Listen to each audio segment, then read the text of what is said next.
এই তো বন্ধুরা, ছোটো আম্মু আর আমি রান্নাবান্না করার জন্য চলে এসেছি। পটল ভাজতে দিয়ে দিয়েছি এবং পটল ভাজা হয়ে গেছে। এখন দুটো মাছ ভেজে নিচ্ছি আর পাশের চুলায় হচ্ছে ভুড়ি আর আলু দিয়ে ভালো করে কষিয়ে নিচ্ছি।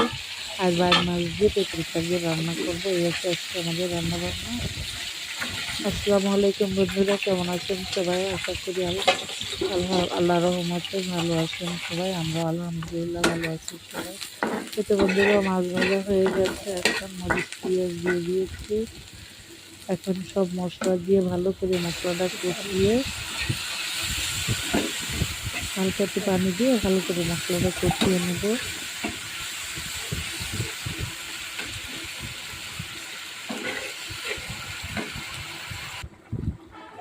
তো মাছ পটল ভাজা কোনো হয়ে গেছে।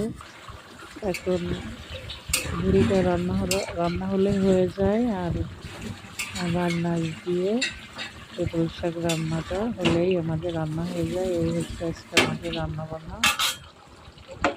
যদি আমাদের রান্নাবান্না বন্ধুরা ভালো লেগে থাকে, আমাদের ভিডিও যদি আপনাদের একটু ভালো লেগে থাকে, তাহলে আমাদের চ্যানেলটিকে সাবস্ক্রাইব করে পাশে থাকবেন।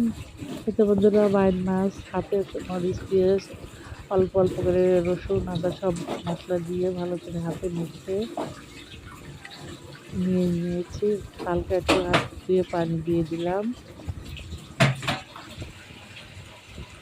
আর এপাশে কড়াই চেঞ্জ করে ফ্রাই প্যানে ভুড়ি দিয়ে অল্প আঁচে দিয়ে রেখেছি। আস্তে আস্তে ভাজা হয়ে যাবে। এতে বন্ধুরা শাক দিয়ে দিয়েছি। এখন ভালো করে নেড়ে ছেড়ে নেব।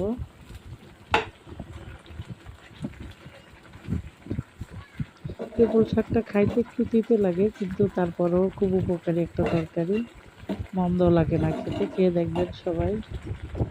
মাখা ভাবে রেখে ঝোল রান্না করলে আবার ভালো লাগবে না। এই তো বন্ধুরা ছোট্ট একটা ভিডিও শেয়ার করলাম।